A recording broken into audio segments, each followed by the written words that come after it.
बेटियों के हुकूक दिया करो। अगर ये बच्ची हैं इन्हें इल्म दिया जाए, तालीम दी जाए, अच्छे घरों में रिश्ते किए जाएं, सोच समझ के हाथ में हाथ दो। तुम जो देखा करते हो दामाद ऐसा होना चाहिए जिसकी 10-20 लाख की इनकम हो, ऐसा दामाद होना चाहिए 60-70 बीघे जमीन नाम में आती हो, लात मार दे ऐसी दौलत को। 70 बीघे जमीन तो भोड़ों में बिक जाया करती है, एक चुटकी में 70 बीघे में आग लग जाती है। कसम खुदा की कभी दौलतों से पूर्ण नहीं पड़ती है, घरों में पूर पड़ती है तो खुदा की रहमतों से पूर पड़ा। हम भी कम नहीं, हमें भी दामाद वही चाहिए जिसके हिस्से में 60-70 बीघे जमीन हो। अबे वो दामाद देख जो दीनदार हो, जो शरीयत वाला हो, जो दीन वाला हो, ऐसा दामाद दे जिसे शरीयत आती हो, वो तलाश कर। खुदा की कसम बेटियां कितनी नाजुक और कितनी नर्म होती हैं, सोच तो सही। तुमने बच्चियों को बचपन से कहा पराई है, पराए घर जाना है। जब भी कोई गिलास टूटा माँ ने कहा पराए घर जाएगी तो क्या करेगी, अगर झाड़ू नहीं लगी तो माँ कहती है पराए घर जाएगी कैसे जिंदगी गुजारेगी, काम में कोई गड़बड़ी हो गई माँ ने कहा पराए घर तुझे जाना है। बचपन से सुनती चली आई कि इस घर में मेरा कुछ नहीं है, इस घर में मेरा कुछ नहीं है। जवानी की दहलीज पे कदम रख दिया, जब रिश्ते की बारी आ गई बाप आपके कहता है मैं आज जबान दे के आ गया हूँ। बीवी पूछती है किसे दी है, कब फला साहब के बेटे के लिए। वो कह बैठे मैंने कह दिया जाओ बेटी दे दी। तो वो पूछती बता तो सही दामाद कैसा है, कभी नहीं पूछा बेटी ने जिससे रिश्ता करके आया है बता तो सही वो कैसा है, दीनदार है कि नहीं, कहीं वो शराबी तो नहीं है, जुआरी तो नहीं है, कबाबी तो नहीं है। कभी बेटियां ये सवाल नहीं करती है तुम जिस खूंटे से बेटियों को बांध देते हो पूरी जिंदगी उसी चौखट पे गुजार देती है। और यार सितम भी ससुराल में होता है तो कभी बाप को बताती नहीं है। 1000 सितम सहने के बाद भी बेटियां बात करती है, माँ पूछती है क्या हाल है, कहती रब का शुक्र है बेटी खाना खा लिया, हाँ माँ बहुत पेट भर गया है। लेकिन ये नहीं बताती है आज 3 दिन हो गए हैं मुझे रोटी का एक लुकमा नसीब नहीं हुआ है, आज 4 दिन हो गए हैं मुझे इज्जत से बिस्तर पर नींद नहीं दी गई है। अल्लाह अकबर, तजर्बा ना किया हो तो कर लेना। जब कभी बेटियां ससुराल से अपने मैके आया करती हैं तुमने शराबी के हाथ में हाथ दिया, तुमने जुआरी के हाथ में हाथ दिया, जब यही बेटी घर आती है तो मुस्कुराती हुई आती है, जितने कम होते हैं बाप की चौखट से पीछे छोड़ देती है और ये सोचती है अगर मेरे ससुर की मार दी हुई जगह को मेरे बाप ने देख लिया, गर्दन पे काले निशान देख लिए, हाथ पे मार के निशान देख लिए, तो मेरा बाप जिंदगी भर चैन से सो नहीं पाएगा। ये सोच करके बेटियां कभी बाप से अपना दर्द नहीं बताती है। इसलिए खुदा के वास्ते पापा तुमसे भी गुजारिश है अगर बेटियां दिया करो तो देखभाल के बेटियां दिया करो, ये सिर्फ पीछा नहीं छुटाना है, उनकी जिंदगी का फैसला है। ऐसे घर में बेटे दो जो खुदा से भी डरता हो, मुस्तफा से भी डरता हो। और यार जो खुदा का हक अदा कर सकता है वो तेरी बेटी का भी हक अदा कर सकता है। क्या बात है, नारे तकबीर, नारे रिसालत, बस लगे आला हज़रत, जश्न दस्तार बंदी हजरत अल्लामा मुफ्ती हम्माद साहिब किबला। भाई सोच समझ के रिश्ते किया करो बेटियों के, बहुत गौर के साथ। किसी की जिंदगी का सवाल होता है, किसी की जिंदगी का सवाल होता है। पूछना कभी बेटी से तूने अपने बाप से ये क्यों नहीं कहा कि मेरा रिश्ता यहाँ क्यों कर दिया। वो कहेगी जिंदगी तो मैं दुख में भी काट लूंगी, मेरा बाप का सर शर्म से झुक जाए एक मिनट के लिए भी ये बेटी को गवारा नहीं होता, ये बेटी को गवारा नहीं होता एक मिनट के लिए भी बाप का शर्म से सर झुके। वो कहती मैं चाहती तो रिश्ता खत्म कर देती, मैं चाहती तो शादी तोड़ देती, लेकिन मेरे बाप की पगड़ी की इज्जत चली जाती। सिर्फ इसलिए बेटियां इनकार नहीं करती हैं। सोच समझ के इसलिए फैसले किया करो। बच्ची पैदा हुई खुदा की रहमत है, पढ़ाइए बेटियों को, बहुत बड़ा इनाम बेटी है, बहुत बड़ा पढ़ाइए उन्हें। जब वो दीन हासिल करेंगे और शरीयत के मुताबिक अमल करके जब कब्र में पहुंचेंगी अल्लाह फरमाएगा फिक्र न कर मैंने तुझे भी जन्नत दे दी है, तेरे सदके में तेरे बाप को भी जन्नत दे दी। वो तुमने नहीं सुना, वो एक सहाबी थे सफर पे जाने लगे, सफर पे जाने लगे। तवज्जो है भाई, इधर वाले लोगों से बड़ा डर लग रहा है, इधर वाले तो माशाल्लाह बेहतर है क्योंकि इधर सारे जवान बैठे, इधर सारे बुजुर्ग बैठे। अभी नींद तो नहीं आ रही भैया नौजवानों, अगर बहन की जिम्मेदारी आए ना तो कदम पीछे मत हटाना। बेटी की जिम्मेदारी आई, पीछे मत हटाना, बेटियों को दीनदार बनाओ। असल आखिर दुनिया ने 60 साल 70 साल मरना नहीं, अगर 70 साल जी भी गया तो यूं किरड़ किरड़ के चलेगा, क्या फायदा, 60 में ही निकल लिए, मगर जिंदगी से कभी किसी का पेट नहीं भरता। 110 साल उम्र हो जाए फिर भी पूछो अब्बा जिएगा तो जूता उठा के मार देगा, भले खुद ना उठा जाता कि अभी उम्र ही कितनी हुई है मेरी। सबको जिंदगी प्यारी है, सबको जिंदगी, लेकिन बेटियों को दीन दे जाए, बेटियों को शरीयत दे जाए।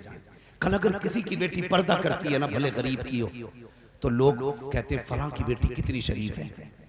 यार सच कहता हूं, 1 लाख लोग सलाम करें ना तब भी उतनी इज्जत नहीं होती है जितनी बेटियों के किरदार की वजह से बाप की इज्जत ऊंची हो जाती है। इसलिए बेटियों को दीन सिखाए। वो जाने लगे परदेश, बीवी से कहने लगे देख परदेश जा रहा हूं, मेरी इजाजत के बगैर कदम मत निकालना चौखट से, कह गए। तवज्जो है ना, चले आगे जरा कह दे या रसूल अल्लाह, माशाअल्लाह, अल्लाह सलामत रखे। लगा कि आप बोलना भी जान रहे हैं, बेदारी जरा सारे कहते हैं या रसूल अल्लाह। हाँ, जिन लोगों पर टोपी नहीं है इंशाअल्लाह अल्लाह करे अगली बार जूते की जगह टोपी खरीदेंगे, ठीक है जवानों, टोपी जरूर खरीदेंगे इंशाअल्लाह। हाँ, वरना कारी साहब इनके अहमद रजा भाई की ड्यूटी लगाना, इनकी तरफ से टोपी फ्री रखी जाएंगे। टोपी फ्री होनी चाहिए कि जलसे में जो भी आए नंगे सर नहीं आना चाहिए। हाँ, ये बरकत का मामला है भाई। बस मैं अगर इधर बात करने लगूं बात लंबी होगी। मैं बता रहा हूं बेटियों की तालीम और तरबियत। वो जाने लगे, कहने लगे चौखट से मेरी मर्जी के बगैर कदम मत निकालना, चले गए। एक दिन अचानक दरवाजा बजा, आवाज आई कौन? का भाई। क्यों आया? का अब्बा की तबीयत खराब है, जिंदगी के आखिरी दिन लग रहे हैं, बुलाया है। अल्लाह अकबर। बीवी भी कैसी होनी चाहिए, ये नहीं मियाँ घर में बीवी को डर नहीं, मियाँ चला कमाने बीवी चली लुटाने। हाँ, बड़ी मेहनत से 500 रुपए कमा के लाता सुबह से शाम तक। इसने डाला पर्स, कभी इस मजार पे कभी उस मजार पे, 250 इस बाबा को दिए, 250 उस बाबा को दिए, बस मौज आ गई। हाँ कारी साहब, हाँ 250 इस बाबा के, 250 इस बाबा के। उसने कही थी 3 है, उसने कही थी 6 तुझ पे, 9 हो गए। अब वो उतारे में पूरी आग लगेगी उसकी कमाई में जो पसीना बहा के ला रहा है। हाँ, गुलटिया भरी दूध की चल दी है, डोरी ली चल दी है, कहा जा रहा है? अब बीवी नहीं मान रही, बड़ा डर है बीवी का, बड़ा मसला है। हाँ, कोई ऐसा नहीं है जो बीवी से न डरता। क्या खाता भी दिखा। हाँ भाई, मेरे समीप सारे ही डरते हैं भाई, मैं अपने आप को नहीं कह रहा। तो मेरे भाई बस इतनी सुने, कम से कम उतनी चलाएं जितनी चलनी चाहिए। ये नहीं उसने कहा कि फला मजार पे जाना, फला पीरू पे, फला मजार पे, फला गज वाले पे, फला 56 गज वाले पे जाके ये दूध चढ़ना ना, ये इन चीजों में ना आना। तो बीवी थी, बीवी ने इतना कहा ना शौहर ने कि मेरी मर्जी के बगैर कदम मत निकालना। सुने बाप, सुने बेटी क्या होता है। भाई आ गया, कहा बाप की तबीयत खराब है, चल। उसने कहा माजरत कर देना मेरी तरफ से मेरे बाप से, कहना मेरे शौहर ने इजाजत नहीं दी कदम निकालने की, इसलिए मैं नहीं आ सकती। भाई रोता हुआ चला गया।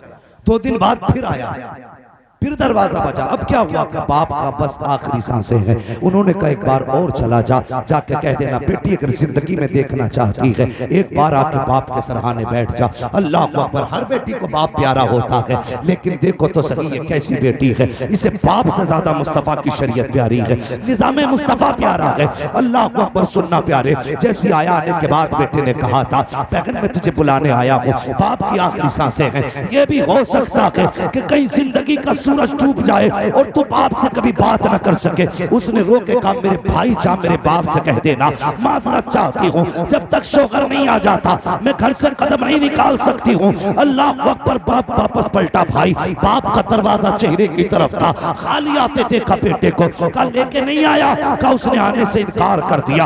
आखिरी हिचकी ली, बाप का इंतकाल हो गया। अल्लाह अकबर। फिर क्या था, लोगों में बातें होने लगी, क्या किया जाए, बेटी तो नहीं आई है, जाओ दफना दो। लेकिन कुछ अक्लमंद थे, होशियार थे, उन्होंने कहा बेटी ना आ सकी तो क्या हुआ, कम से कम उसके दरवाजे पे बाप का जनाजा तो जा सकता है। जनाजा तैयार हुआ, बाप को कफन में तैयार किया गया और जनाजा लेकर के जब बेटी के दरवाजे पे गए, आवाज दी बहन अब तो आ जा। बाप खुद चल के आ गया है, बाहर निकल के आ जा। उसने कहा माजरत के साथ मैं दरवाजे से बाहर नहीं आ सकती हूँ, अगर चेहरा दिखाना है तो बाप का जनाजा अंदर लेके आ जाओ। जब जनाजा अंदर गया है, जानते को बेटी कैसी थी, उसने पहले बाप के चेहरे को कफन से खोला, मत्था चूमा, रो के कहने लगी बाबा मैं तेरी बेटी हूँ। और उसके बाद बैठी है कदमों में, जनाजे की तरफ बैठी, पैरों में बैठ के कहती है ए मेरे परवरदिगार, तू जानता है ये जो जनाजे में लेटा है ये दूर का रिश्तेदार नहीं है,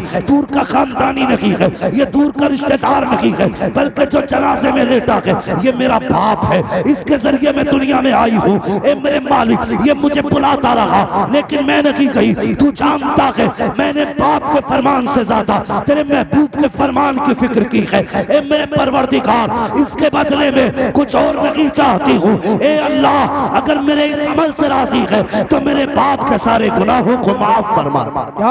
सुभान अल्लाह, नारे तकबीर। बस करना, उसने कहा बस मेरे बाप को बख्श देना। अगले दिन किसी ने ख्वाब में देखा, बातें हो रही थी कि वो जन्नत की बहारों में टहल रहा है, जन्नत की बहारों में। कहा कौन सी नेकी काम आ गई? उसने कहा और तो पता नहीं, बस इतना पता है जब मैं पहुंचा हिसाब की बारी आई, रब ने फरमाया जा मैंने तुझे तेरी बेटी के सदके में बख्श डाला है। बेटियां नेक हो तो बाप बख्शे जाते हैं, इसलिए मेरी गुजारिश है बेटियों को दीनदार बनाए, दमाद दीनदार ढूंढे, उलमा से ताल्लुकात जोड़े। इनके रिश्ते भी बड़ी बरकत वाले हैं, इनके ताल्लुकात भी बड़ी बरकत वाले हैं। हाँ, जिस महफिल में आप बैठे हो ना, मैं नहीं जानता कौन सी नेकी की है जो हुजूर ने बैठा रखा है, वरना तुमसे बड़े बड़े पैसे वाले भोपाल में खटियों पे सो रहे होंगे। हाँ, जाकर देख लो ना, तुमसे बड़े पैसे वाले, तुमसे ज्यादा पावर वाले पड़े होंगे खाट पे। कोई तो नेकी की है जो हुजूर ने इतनी रात को अपनी महफिल में बुला रखा है, कोई नेकी जरूर की है, वरना बहुत थे बुलाने के लिए, हमें और तुम्हें क्यों बुलाया। और ये भी 100% पक्का है, जो इस महफिल में आता है बख्श दिया जाता है। इस महफिल में जो आ गया बख्श दिया जाता है। वजह यह है, रब कहता महबूब अमल तो ऐसे नहीं जो बख्शे जाएं, मैं तो तेरा चेहरा देख के इनको माफ कर देता। तेरी सूरत, वो कहते हैं यार कि मुझे इसका चेहरा मार देता। कभी औलाद गलत भी होती है ना, तो लोग कहते हैं बाप का चेहरा मार देता है, यार हम तो इलाज कर देते, लेकिन बाप का चेहरा मार जाता है, फला का चेहरा मार जाता है। तो चेहरे होते हैं, हम ऐसे नहीं थे, एक वक्त की रोटी भी दी जाती हमें, लेकिन रब कहता महबूब मैं तेरा चेहरा देख के इनको माफ कर देता, मैं तेरे चेहरे की वजह से बख्श देता हूं। समझते हैं मेरी बात? जो इसलिए ये महफिल है हुजूर की महफिल। अल्लाह फरमाता सारी बख्श दिए।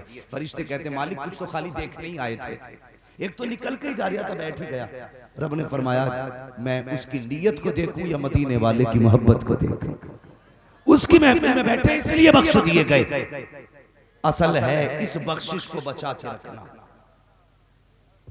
बख्शे तो हर जलसे में जाते हैं, लेकिन अगले दिन सुबह हुई, मस्जिद में गए और निकल कर कहने लगे इमाम समझ में ना आया, अंगूठा हिल गया, पैर हिल गया, टांग हिल गई, वो इधर को देख रहा था। ये बता तू अपनी पढ़ लिया था कि उसे टीप रहा था? हाँ, ऐसे देखे नजर जमा के भाई अपनी पढ़। तो जब हमने निकलते चुगली और ग़ीबत और बुराई शुरू कर दी तो जन्नत बची। रात को बख्शे गए थे, सुबह से फिर रजिस्टर कर दिया। इसलिए इसे बचाना चाहिए। हम दुआ करें अल्लाह हमें बख्शे और हमारी बख्शिश की हिफाजत करने की हमें तौफीक भी बख्शे। ये दुआएं करो तो बेटों को भी पढ़ाइए और पढ़ाओगे बेटियों को, बेटों को भी पढ़ाइए और बेटियों को भी पढ़ाइए। बेटे पढ़ेंगे शायद सिर्फ जिंदगी का सहारा बने, बेटियां पढ़ेंगी तो आखिरत का सहारा बन जाएंगे। इसलिए बेटियां भी पढ़ाइए और बेटे भी पढ़ाइए। जब रिश्ते किया करो तो दीनदार देख के किया करो। हाँ, अल्लाह वाला बंदा ढूंढा करो। मैं ये नहीं कहता सनद ला पूरी मुफ्ती की। हाँ, कपड़े और चेहरे ही मिला लिया कर। चेहरे पे दाढ़ी है, बदन पे कुर्ता पजामा है तो समझ लेना हुजूर का वफादार है। ऐसे देख के रिश्ते कर दिया कर। अल्लाह ताला हमारे घरों को अपनी रहमतों से माला माल फरमाए। कुल हल यस्तविल लदीना यअलमून वल लदीना ला यअलमून। महबूब आप फरमा दीजिए, जानने वाले और ना जानने वाले बराबर नहीं है। भौंक मत, कुत्ता न बन, कयामत के दिन पता चलेगा। अल्लाह हुक्म देगा, जाओ फरिश्तों कुरान वालों को इकट्ठा करो। वो कहेंगे या अल्लाह, आदम से लेकर आखिरी पैगंबर तक सबकी उम्मतें हैं, कोई बैज नहीं, कोई लिबास नहीं, कोई पट्टा नहीं, कोई ड्रेस नहीं, कोई चिप्पा नहीं, कोई हेडिंग नहीं, कोई लाइन नहीं, कैसे पहचानेंगे कुरान वाले? रब फरमाएगा, चेहरे इनके मुंह सूंघो जाकर के, जिसके मुंह से कुरान की खुशबू आ रही होगी वही कुरान वाला होगा, जिसके मुंह से मुश्क की खुशबू आएगी वही कुरान वाला होगा। तो ये तो हुए कुरान पढ़ने वाले। अब बचे वो लोग जो इनकी खिदमत करते हैं, इन्हें खाना खिलाते हैं, इन्हें इज्जत देते हैं। ओ कभी कुरान वाला देखा करो, मुख्यमंत्री भी है ना, उठ के खड़ा हो जाया कर, तू नहीं जानता सारी दुनिया की दौलत एक तरफ और कुरान की दौलत एक तरफ, बराबर नहीं हो सकती। फिर भी इनके लिए उठ के खड़ा हो जाया कर, ये सोच के नहीं सफदर हाजी जी का बेटा है, ये सोच के नहीं कि रिजवान का भाई है, ये सोच के नहीं कि इनका खानदानी है, ये सोच के खड़ा हो जाया कर मेरे नबी के दीन का वारिस आ गया है, ये सोच कर खड़े हुआ करो। फिर रहमतें भी मिलेंगी, मुस्तफा की तरफ से मोहब्बतें भी मिलेंगी। हाँ, जो मारे फिरते हैं ना, बरकत नहीं हो रही। एक परसों मुझे मिला, कल होटल, उसने कहा महीने में 3.5 लाख की इनकम है, सारे खर्चे काट के, लेकिन फिर भी बरकत नहीं हो रही, फिर भी बरकत नहीं हो रही। मैंने कहा भाई कभी कभी मोहल्ले में बैठते हो? उसने कहा हमारे मोहल्ले में कोई मदरसा ना। मैंने कहा जा वजीफा याद रख, तू 3.5 लाख रुपए में भी बचत नहीं कर पा रहा है, उसमें से ना थोड़ा सा पैसा निकाला कर और उसके जरिए उस पैसे से ना कुरान वालों की दावत महीने में सिर्फ एक बार कर लिया कर, फिर देख अल्लाह कितनी बरकत अता फरमाएगा। तो नसीब वाले जो इन्हें खाना खिला रहे हैं, इस पे बात करें तो बड़ा वक्त चाहिए। इनको खिलाने की बरकत है, इनके साथ चलने की रहमत है, इनसे मुलाकातों की बरकत है। हाँ, इनसे मुसाफों में अल्लाह कितना राजी होता है। तो कोशिश ये करें, हमें इल्म से ताल्लुक रखना है, इल्म वालों से ताल्लुक रखना। अगर आलिम ना बन सके तो उलमा से प्यार करें, खुद नहीं पढ़ सके, उम्र नहीं मिल सकी पढ़ने की, तो पढ़ने वालों पे खर्चे किया करो। कयामत के दिन अल्लाह इन्हीं की खिदमत के सदके में जन्नत अता फरमाएगा। करेंगे इंशाअल्लाह ये काम? बोलो इंशाअल्लाह। आप तो भोपुर के ही है ना भैया? हाँ, भोपुर के ही हो आप भी। तो भोपुर वालों, अपने भोपुर वालों से मेरी तरफ से इतना कह देना, हाँ इतना कह देना कि कुरान खानी तो कराया करते हो, कभी मदरसों के चक्कर भी लगा लिया करो। सिर्फ अपनी गरज के लिए इस्तेमाल मत कर, कभी इनके लिए भी इस्तेमाल कर। कयामत में ये न पड़े कि इसने कुरान खानी कराई थी, ये भी कहते मालिक इसने हमें मोहब्बत से देखा भी था, हमने इसने हमारी जरूरतों का ख्याल भी किया था। हुजूर भी कहते हैं हाँ ये वही है जो अब्बा की बरसी पे कुरान खानी भी कराने आया था और मेरी महफिल में ये इज्जत के साथ बैठ के जिक्र सुनने के लिए भी आया था।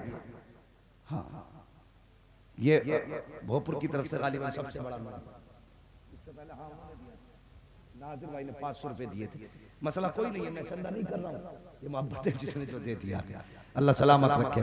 बहरहाल मेरे भाइयों, दीन से जुड़िए, जोड़िए यार। कब तक लड़ोगे, कब तक लड़ोगे? ढेला दूर नहीं, उसकी ढांगें कटती देख लिया करो, उससे ज्यादा तेज उम्रें कट रही है।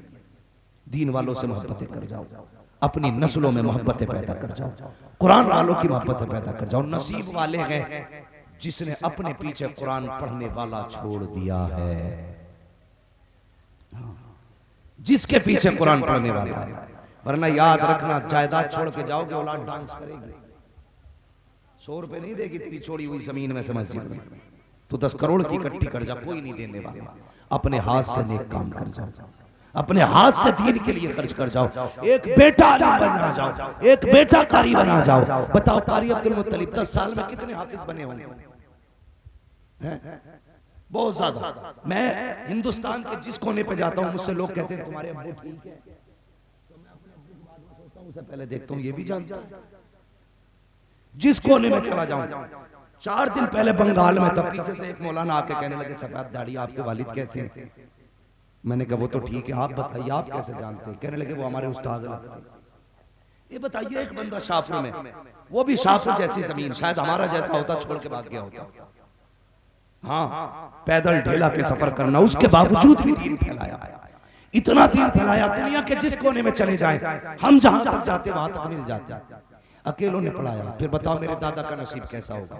उन्होंने एक बेटा पढ़ाया, एक ने 10,000 पढ़ाए, 10,000 ने फिर 10 लाख पढ़ा दिए होंगे, सारा सवाब जाके उनके खाते में। हाँ, हाजी सफ्दर ने एक अब्दुल मुत्तलिब बनाया, एक अब्दुल मुत्तलिब ने सैकड़ों अब्दुल मुत्तलिब बनाए होंगे। फिर वो जितने पढ़ाएंगे जाकर के सबका सवाब आकर के इकट्ठा इनके खाते में गिरेगा।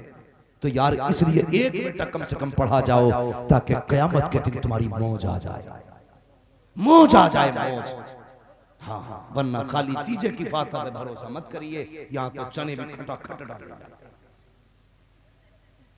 हाँ, शाहपुर में मेरे ख्याल से 1.25 क्विंटल भी कम पड़ जाता है चने। थोड़ी मुसीबत हो गई मरने वाले की ओर। 1.25 क्विंटल में 1.25 लाख चना, 1.25 लाख मरतबा कलमा नहीं हो रहा, इसलिए कि जो भी लाए मुट्ठी भर भर के लौट दे। उम्मीद मत करियो कि ये पूरी कलमे पढ़ के जा रहे हैं। अल्लाह तौफीक दे तो अपनी जिंदगी में तस्बीह पे पढ़ के मत जाइए, मस्जिद में जो होगा देखा जाएगा, लेकिन अपने जीते जी भी पढ़ लिए। अपने पीछे कुरान वाले छोड़ो। लोग कहते बड़ी शान की जिंदगी गुजारी है, 4 प्लाट छोड़े, 3 बिल्डिंगें छोड़ी, 5 फैक्ट्रियां गई, ये बिजनेस है, 4 बेटे थे, चारों पैरों पे खड़े कर दिए। अल्लाह अकबर, ये कामयाबी नहीं है, चारों पैरों पे खड़े कर दिए।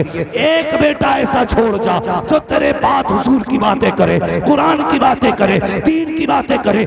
एक ऐसा छोड़ जा कि जो दुनिया को कुरान सिखाए, मर के कब्र में पहुंचेगा, फरिश्ते कहेंगे मुबारक हो, जमीन की वजह से नहीं बल्कि मुस्तफा के दीन की वजह से होगा। सुभान अल्लाह। नारे तकबीर, नारे रिसालत, बस लगे आला हजरत। कुल हल यस्तविल लदीना यअलमून वल्लदीना ला यअलमून। महबूब आप फरमाती जी जानने वाले और न जानने वाले बराबर नहीं है। उलमा की बहरहाल इज्जत करें, कदर करें। इल्म उन्हीं की नस्लों में आता जो उलमा की कदर करते हैं। जो उलमा की कदर नहीं करते उनकी नस्लों में इल्म नहीं आया करता है। इसलिए बच्चों को दीन सिखाएं, मदरसों से जुड़ें, खुद को भी जोड़ें। कोशिश करें कि अपने पीछे कुरान का पौधा लगा जाए। करेंगे इंशाअल्लाह। बेटों के साथ साथ बेटियों को भी पढ़ाएंगे। शादी कैसी लड़की से करोगे? दीनदार से। क्यों नहीं बोल रहे? जहेज के चक्कर में नहीं बोल रहे। बुलेट मिला या स्कॉर्पियो भी गए, बेटे बड़े अच्छे अच्छों की बिकती देखी है हमने। गुजारे उन्हीं के होते हैं जिन्हें रब देता है। हमने बड़ी 4 पहिया, आलम भाई भी शायद जानते होंगे, मैं जो कहने जा रहा हूं, मैंने देखा 4 पहिया ले लिया, 8 दिन बाद बेच लिया, कह रहा पेट्रोल डालने का पैसे ही नहीं। ये हालात है। और देख, दीनदार बेटी लेके आ, अल्लाह उसके नसीब से तेरे घर में 10 गाड़ी खड़ी कर देगा। हाँ, 10 गाड़ी उसके कदम से हो जाएंगी। तो कभी चक्कर में मत पड़ना। LLB चाहिए, MBBS चाहिए, ये कोशिश करना दीन वाली बेटी चाहिए ताकि नस्लें भी अच्छी हो, माहौल भी अच्छा हो। अल्लाह ताला हम सबके हाल पर, घरों पर अपने रहमो करम की बारिश फरमाए। कारी साहब के इदारे को दिन दुनी रात चौगनी तरक्की अता फरमाए। मौला करीम मेरे वालिद गिरामी को शिफाए कामिला सेहत आजिला अता फरमाए और मेरे वालिद गिरामी का साया हमारे सरों पर तातीर कायम दायम फरमाए। बच्चों हुए गलातों को माफ फरमाए। रब्बे कायनात जिंदगी ने दिया साथ, फिरों की मुलाकात चमन रहा, फूल खिलेंगे, जिंदगी रही फिर मिलेंगे। मुसाफिर हैं हम भी, मुसाफिर हो तुम भी, किसी मोड़ पर फिर मुलाकात होगी। सारे लोग कलमा शरीफ पढ़ लीजिए, ला इलाहा इल्लल्लाह मुहम्मद रसूलुल्लाह व मा अलैना इल्लल बलाग। अस्सलामु अलैकुम।